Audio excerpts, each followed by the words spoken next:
Dan kali ini kita akan mengulas terkait dengan berita yang viral di tahun 2020, tepatnya di bulan Januari. Karena sangat menyentuh ranah pendidikan. Dan sempat menjadi, itu pun sampai hari ini pun, itu menjadi perbincangan hangat. Apalagi orang-orang, itu pun terkhusus kepada orang-orang yang menempuh jenjang pendidikan. Nah, berita tersebut diberitakan oleh media-media online dengan berita yang sama terkait dengan bahasa Mandarin dijadikan sebagai syarat kelulusan.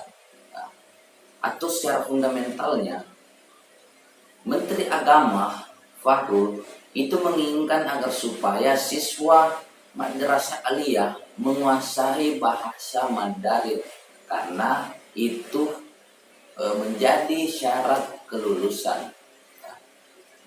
Nah, yang menjadi persoalan dan menjadi menimbulkan pertanyaan-pertanyaan di dalam rasio seseorang sampai hari ini, apa motif dibalik dari keinginan Menteri Agama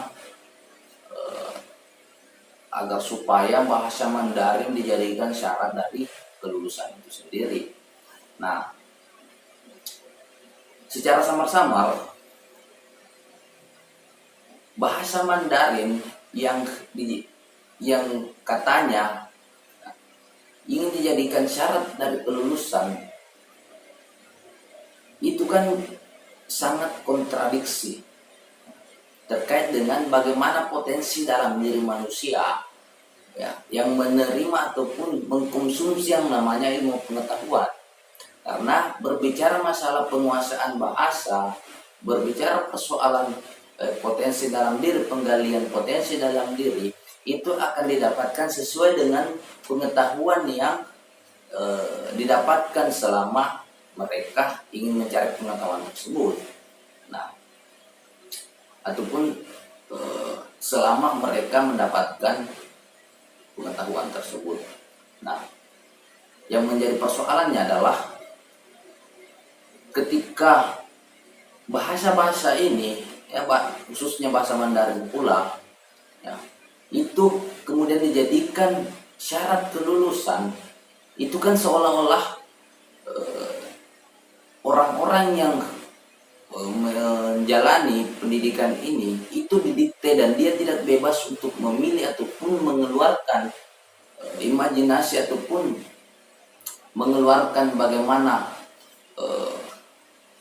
potensi yang ada dalam dirinya itu sendiri.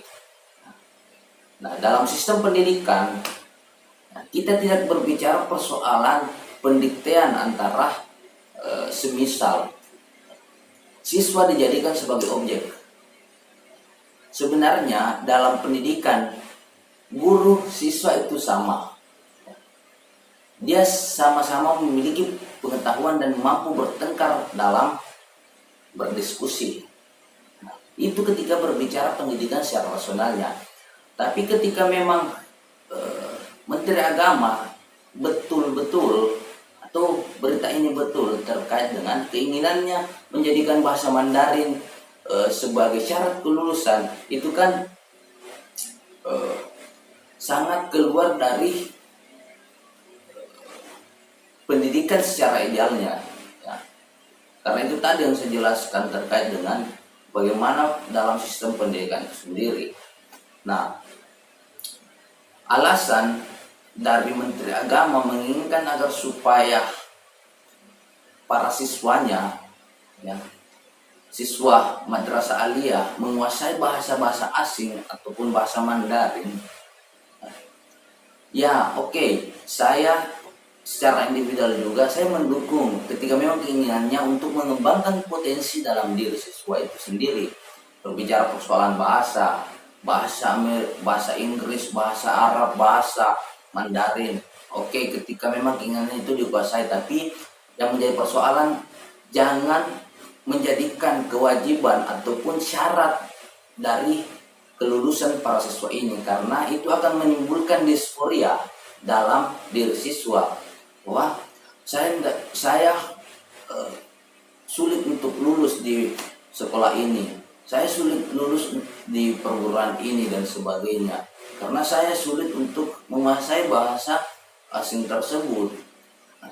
Kan itu menimbulkan sebuah disporia, ataupun secara ketika kita meneropong lebih jauh lagi, itu akan menjadi patologi baru di dalam pendidikan itu sendiri, di berbagai macam patologi yang sampai hari ini masih terasa dalam dunia pendidikan.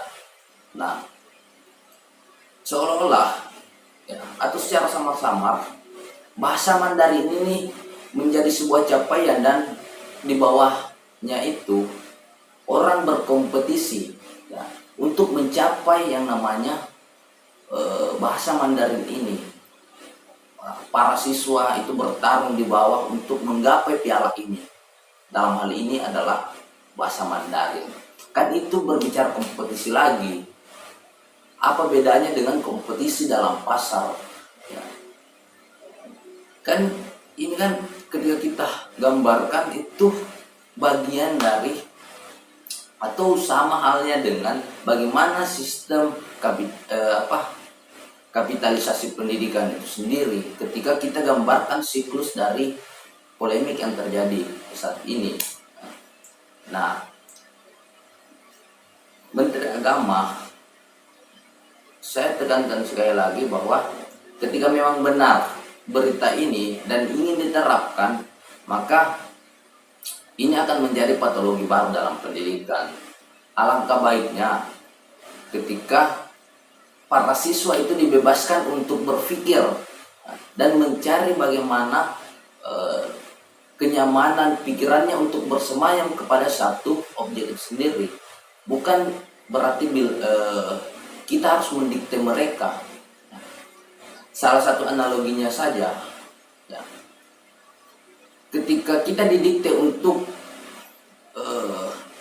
memakai budaya-budaya Arab misalnya, untuk diterapkan di Indonesia kan itu sulit, ataupun bahkan bertolak belakang, karena budaya Indonesia itu memiliki Indonesia memiliki budaya tersendiri, Arab pun begitu, memiliki budaya tersendiri. Makanya jangan mendikte seseorang untuk dalam dalih mengarahkan kepada pengembangan potensi dan sebagainya. Nah, saya sangat sepakat ketika memang itu keinginan Menteri Agama bahwa ingin mengembangkan potensi, tapi yang saya tentang adalah ketika itu jadikan syarat dari kelulusan para siswa madrasah aliyah.